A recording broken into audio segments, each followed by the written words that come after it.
বাংলাদেশ খেলতে নামছে তাদের দ্বিতীয় ম্যাচ ভুটানের বিপক্ষে। 5 তারিখ তাদের ম্যাচটাতে বাংলাদেশ 1-0 গোলে জিতেছিল। আজকে তাদের দ্বিতীয় ম্যাচে সন্ধ্যা 6টায় একই ভেন্যু চাংলিমিথাং স্টেডিয়াম থিম্পুতে ভুটানের এগেনস্টে বাংলাদেশ তাদের সেকেন্ড এই ফ্রেন্ডলি ম্যাচটা খেলতে নামবে, যেখানে বাংলাদেশের লক্ষ্য একটাই, সেটা হচ্ছে জয়। এবং যেটা বলা হয়েছে যে র্যাঙ্কিংয়ের উন্নতি করে এশিয়ান কাপ বাছাই একটা সহজ গ্রুপে পড়ার যেই সুবিধাটা পাওয়া সেটা নিশ্চিত করা। এবং বাংলাদেশের যে গতকালকে ট্রেনিং সেশন গেল, সেই ট্রেনিং সেশনে মোটামুটি দেখা গেছে সবাই বেশ হাসি খুশি উচ্ছল হাসি ঠাট্টা করছেন, মোটামুটি বেশ লাইট একটা ট্রেনিং সেশনই গেছে। তবে যেটা আমরা দেখতে পাচ্ছি যে হাসান আল মাহমুদ তিনি ট্রেনিং করিয়েছেন, বাংলাদেশের সহকারী কোচ সবাই ট্রেনিং করেছেন। চাংলিমিথাংয়ের যেই স্টেডিয়ামের আপনার ভেন্যুর যেই উচ্চতা সংক্রান্ত যে সমস্যাটা ছিল সেটা বাংলাদেশ অনেকটা কাটিয়ে উঠতে পেরেছে বলে মনে হয়। আসলে আপাতত ওই উচ্চতাকে পাশ কাটিয়ে আমরা যদি ওই ভেন্যুটা নিয়েও অনেকক্ষণ ধরে আলোচনা করি, আমার মনে হয় সেটাও একটা বেশ আকর্ষণীয় আলোচনা হতে পারে। যে বাংলাদেশের ফুটবলাররা ট্রেনিং করছে তার ঠিক পেছনেই মনে হয় যে একটা রাজকীয় কোনো একটা জায়গায় বাংলাদেশ দল আছে এই মুহূর্তে। ভুটানের ওই ভেন্যুটাই আসলে ওইরকম।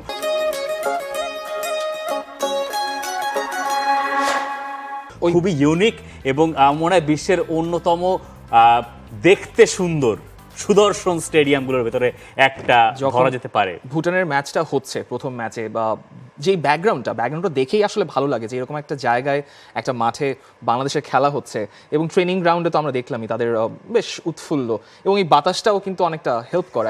ওই সুবাতাসটা বাংলাদেশের ক্যাম্পে বেশ ভালো মতোই আছে। এবং যেহেতু বাংলাদেশ 1-0 গোলে ম্যাচ জিতেছে প্রথমটা, সেই কারণে ভুটানের কিছু দুঃসহ স্মৃতিও বাংলাদেশ ধামাচাপা দিতে পেরেছে। তবে প্রথম ম্যাচে রাকিবের ইনজুরির কারণে ছিটকে পড়া, তাকে এই ম্যাচে খেলতে দিচ্ছে না, সেটা বাংলাদেশের জন্য দুশ্চিন্তার। তবে সেটা বাংলাদেশের বাকি ফুটবলারদের জন্য একটা নতুন সুযোগও বটে। বাংলাদেশের সহকারী কোচ হাসান আল মামুন জানিয়েছেন রাকিবের সমস্যাটা কোথায়। আপনারা দেখেছেন গত ম্যাচে রাকিব একটা ট্রেনের একটা মোমেন্টে ওদের একটা প্লেয়ার এসে ওর পায়ের উপরে অ্যাঙ্কেলে ব্যথা পেয়েছে, এবং গতকালকে তার জন্য টিম ডক্টর এবং টিম ম্যানেজমেন্ট সবাই তাকে হসপিটালে নিয়ে এক্স রে করানো হয়েছে, এমআরআই করানো হয়েছে। সো আমরা যেটা জানতে পেরেছি যে এই ম্যাচের জন্য তাকে পাওয়া যাচ্ছে না।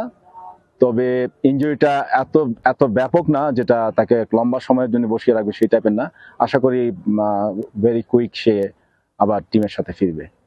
রাকিবকে নিয়ে কথা বলতে হচ্ছে, যদিও ভেবেছিলাম সুন্দর আকাশটা নিয়ে যদি কথা বলা যেত তাহলে বোধহয় আরো ভালো হতো। হাসান মামুনের ব্যাকগ্রাউন্ড কি দুর্দান্ত, যাই হোক। কিন্তু রাকিবের এই না থাকাটা তিনি বলছেন, দাবি করছেন যে যতখানি শঙ্কাজনক মনে হয়েছিল ঠিক ততখানি শঙ্কা হয়তো নয়। আগামী মাসে বাংলাদেশের আরও দুটো ফ্রেন্ডলি ম্যাচ খেলার পরিকল্পনা রয়েছে। তার চেয়েও গুরুত্বপূর্ণ বসুন্ধরা কিংস, তার যে ক্লাব, তাদের এএফসি কাপের মিশন রয়েছে। এই ভুটান এএফসি কাপ বলছে, দুঃখিত, এএফসি চ্যালেঞ্জ কাপ, মানে নতুন যে টুর্নামেন্টটা হচ্ছে। তো সেই হিসাবে যদি আমি রাকিবকে একপাশে সরিয়ে রাখতে হচ্ছে বাংলাদেশের আজকের ম্যাচের জন্য, তাতে আমি জানি না ওখানে কাকে কোচ হাভিয়ার কাবরেরা সুযোগ করে দেবেন। আগের ম্যাচে রাব্বি রাহুলকে আমার কাছে দারুণ মনে হয়েছে, বদলি হিসেবে নামার পর তার অভিষেক হয়েছে। আমি জানি না আজকে তাকে আসলে ফুল ডেবিউ করিয়ে দেওয়া যায় কিনা।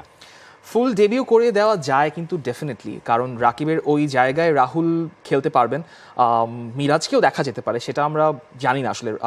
মিরাজকে দেখুন, মিরাজকে স্টার্ট করানোটা একটু মুশকিল, কারণ যেহেতু কখনো ইন্টারন্যাশনাল ম্যাচ খেলে নাই, তাকে রাহুলই বেশি ডিমান্ড করেন, কারণ রাহুল ক্যাম্প করেছেন এর আগে কয়েকটা, মোটামুটি টিমের সাথে ছিলেন। রাহুলকে এই সময় ন্যাশনাল সেটআপে প্রপারলি ডেবিউ করে খেলানোর কিন্তু এটা ভালো সুযোগ। প্লাস ভুটানের এগেন্সে যেহেতু প্রথম ম্যাচটা বাংলাদেশ জিতেছে, সো ওই কনফিডেন্সটাও কিন্তু দলের আছে। সেক্ষেত্রে সেই কনফিডেন্সটার বুস্ট আপ কিন্তু রাকিব যেহেতু নেই, সেখানে রাহুল নামতে পারেন। আবার হাভিয়ার কাবরেরা সেটাও ভাবতে পারেন, জামাল ভুঁইয়া যেহেতু প্রথম ম্যাচে বেঞ্চ থেকে শুরু করেছিলেন, তিনিও শুরু করতে পারেন, বলা যায় না। রাহুল হয়তো পরে নামতে পারেন। অনেক ধরনের কম্বিনেশনই দেখতে পারি, সেটা আসলে টিমের ওই সেটআপের উপর নির্ভর করবে। অনেকগুলো অপশন আছে তার সামনে। এবং শাহরিয়ার ইমনকে তিনি যখন নামালেন এর আগের ম্যাচে, রাকিবকে যখন বদলি করা হলো, তখন তিনি প্রথমেই নামিয়েছিলেন শাহরিয়ার ইমনকে। শাহরিয়ার ইমনও আসলে যে কটা ইন্টারন্যাশনাল ম্যাচ খেলেছে তখনই আমার কাছে মনে হয়েছে তাকে আসলে আরেকটু সুযোগ দেওয়া যায় কিনা, এবং আরেকটু সুযোগ দিতে গেলে এই ধরনের ম্যাচের আসলে বিকল্প নাই।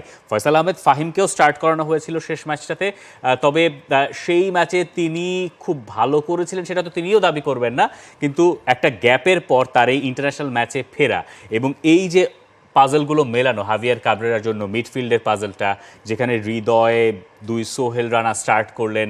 আজকের ম্যাচে একটু দেখার পালা যে মোরসালিন তো থাকবেনই, মোরসালিন যিনি গোল করেছেন, মোরসালিনের সঙ্গে আসলে ফরওয়ার্ড লাইনে মোরসালিনকে মিডফিল্ডার যদি ধরি তাহলে আলাদা হিসাব, মিডফিল্ডার যদি না ধরি ফরওয়ার্ড ধরি তাহলে ওই ফরওয়ার্ডের সঙ্গে আর বাকি 2 কোন ফরওয়ার্ড থাকেন, সেটা ফয়সাল আহমেদ ফাহিম না অন্য কেউ, সেটা একটা দেখার বিষয়। তবে ভুটানকে ফার্স্ট ম্যাচে দেখে খুব একটা মানে মনে হয় না যে খুব চ্যালেঞ্জিং, তবে ভুটান তাদের ঘরের মাঠে ওই সাপোর্টটা পায়, যে সাপোর্টটা প্রকৃতিগত দিক থেকেও পায়, আবার ঘরের মাঠে সাপোর্ট তো আছেই।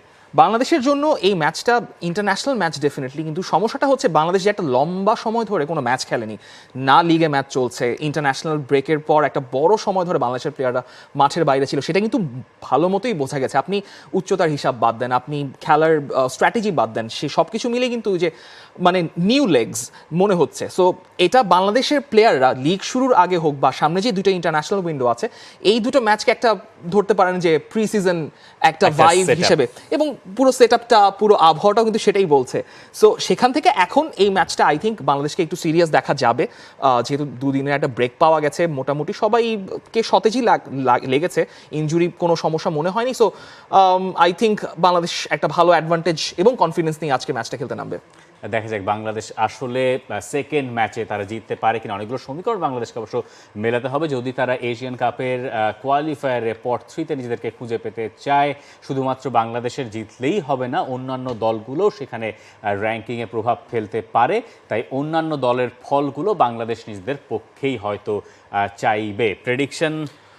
প্রেডিকশন প্রথম ম্যাচে তো দিয়েছিলাম ড্র, সেটা হয়নি, জিতে গেছে, আবারও ড্র দিই না। আমার কাছে মনে হয়েছে বাংলাদেশ জিততে পারবে। প্রথম ম্যাচ জিতেছে এবং আমার কাছে মনে হয়েছে বরং 5 মিনিটে বাংলাদেশ প্রথম গোলটা পেয়ে যাওয়ার পর একটু খোলস মধ্যে একটু রয়ে খেলার চেষ্টা করেছে।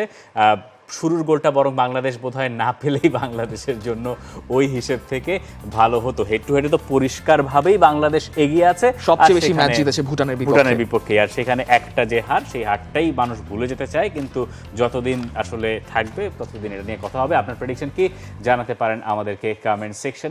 For more updates, subscribe to our YouTube channel and click on the bell icon. Follow us on Facebook and Instagram. Download T-Sports app to enjoy exciting games and highlights. Visit tsports.com.